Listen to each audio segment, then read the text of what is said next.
Hello and welcome back to Hyperstone Quest. Today we are going to be taking a look at Pure Tactics mode. I thought that I was using the save file that we had been using before, but it looks like a bunch of stuff has gotten unlocked. I don't think it matters that much. I've been thinking about what it is that I want from this series, and I had talked about wanting Hyperstones and wanting Total Victory. But what I think is really at the heart of that is I want to master this game. I want to be completely unafraid of everything in the game. When people say, which land are you afraid of? I want to be able to say, none of them. I want to be able to look at this Pure Tactics scoreboard and think about putting a 50 in every single one of these slots. And I want to get to a point where that is not a scary proposition. The land where that is the least scary, where I'm the most confident, is the Icy Land. But I don't know what I don't know, and so I want to prove to myself that I am as confident in the Icy Land as I think I am, or discover some of my shortcomings, some of the things that I don't actually know as well as I thought I did, or some common mistakes that I make.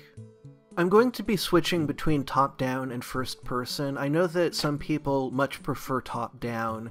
It is a lot clearer, it's a lot easier to plan out tactics and assess the situation, but I think that there's a kind of atmosphere to first-person that I really enjoy, so I will be trying to get both of them into this series when they are appropriate.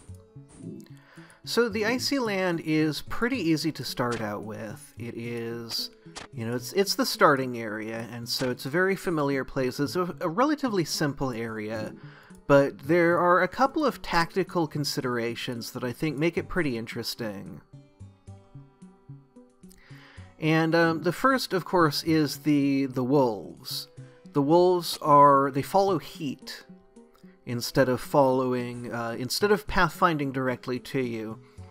And so that can create some kind of interesting interactions. And then, of course, there's the melting walls can have some pretty interesting effects.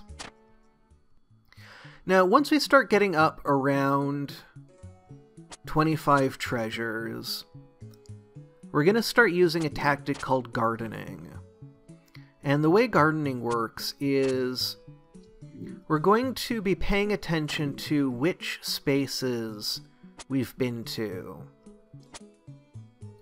And we're going to use those kind of as a home base, because every time we spawn new tiles, we're going to generate more monsters. There's still going to be wandering monsters that can appear when we're standing still.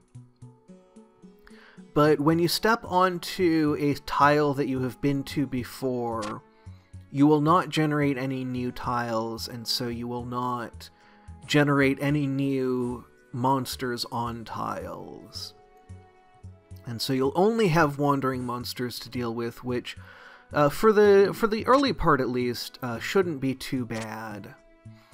Now we've created a really big heat sink here, and so I'm going to back away from it, and that wolf should get distracted. Nope, okay. I was wrong about that, but it's fine. I gave myself plenty of room in case I was wrong. You do have a lot of room to maneuver here, especially as the walls start to melt. And so, really, we just need to go patiently and find our way to treasures and not rush anything. It can be really tempting to rush in the Icy Land because it's something that is so familiar, and it's very easy to feel like you're fine, you're not in danger at all. That gets into one of the really interesting, unusual challenges in this game, is what I call gear shifting.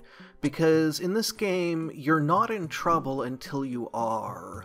And so it can be tricky to manage your attention when sometimes you want to be taking this very high-level view of moving through the environment without being in much danger, to suddenly making tactical calculations and figuring out which moves are going to be the most effective. And right here, I'm a little uncertain how these wolves are going to behave with the heat, and so I wanted to make sure that I gave myself a lot of room, because I don't want to put myself into a position where I'm really depending on the wolves to do a particular thing, just because I'm not familiar enough with the wolf AI. You know, as much as I've played this land, I have not gone for a lot of high scores here. So here's some of that gardening I talked about. I'm going to be moving back and forth along these few tiles to deal with those monsters. And then once things clear up a little bit, and then once again, some more monsters show up, and so I make sure to only step on tiles I've been to. And it looks like the next treasure we're going to go for is to the right here. And we can just go like this.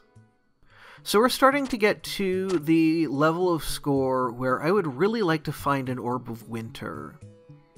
Orbs of Winter are very powerful for Icy Land high scores.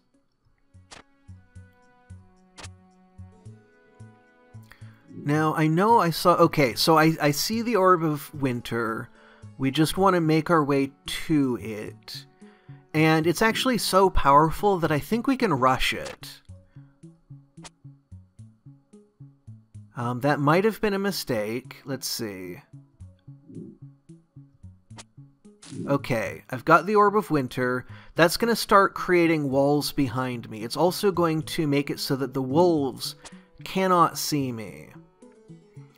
And so we're going to get a Land of Eternal Motion effect here, where monsters are not able to keep up with me because they can't follow directly behind me. I can also close off areas like this.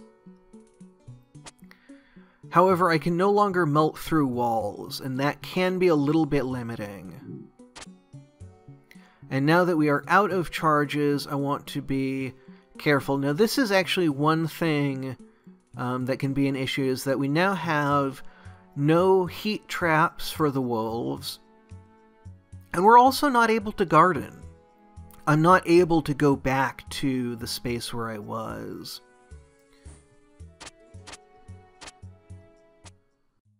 Now right here I had a moment of almost seeing the Matrix, where I processed the tactics here at a kind of subconscious level, and so in the moment I was like, I'm not really sure what I just did, but it worked and I knew it was going to work. So there, I assumed that the wolf would move one direction and it moved a different direction, and that kind of put me out of position here. But it looks like we're going to be fine for now. And it looks like that is fine. So there's our 50. That was not too difficult. So just on the other side of this wall is a wolf and an Orb of Winter. And I would really like to get the Orb of Winter without getting the wolf. But right now what I need to do is I need to set myself up so that when that wolf figures out I'm here, I'll be in an alright position.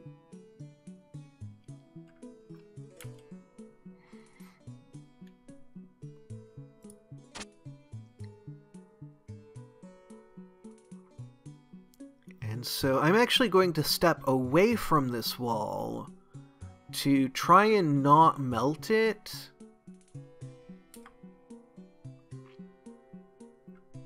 So that this wolf doesn't figure out I'm here. And I see another wolf, a couple more wolves coming. I think the timings will work out here, though there's a Yeti now that's kind of complicating things. I still really want to get to the Orb of Winter on the other side of this wall, but it's looking less and less likely.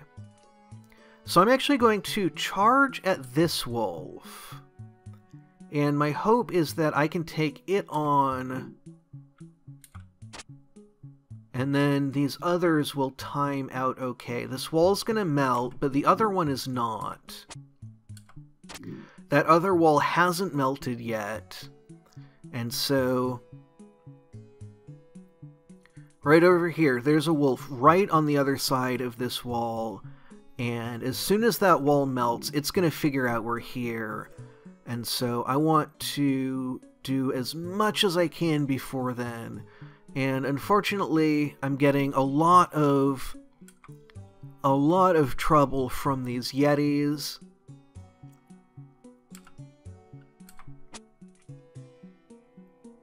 Okay, so there's a pretty good chance that this Yeti and Wolf will both move next to me at once. But I'm in a heptagon, and I should have a clear path backwards. So yeah, so because these two are right here, I want to step away to... I want to make sure that the tile that I step onto is going to be one that is away from both of them, and will give both of them a longer path, so that both of them will try to occupy the heptagon, and only one of them can. And now we're in a situation where we cannot do that, and so we have to find another heptagon, and this one looks like the right one. However, the heat mechanic is helping us out here. It's getting these wolves lined up when they didn't have to line up. And now this wall has melted away, so now we have to start dealing with this. That means we're closer to getting that Orb of Winter.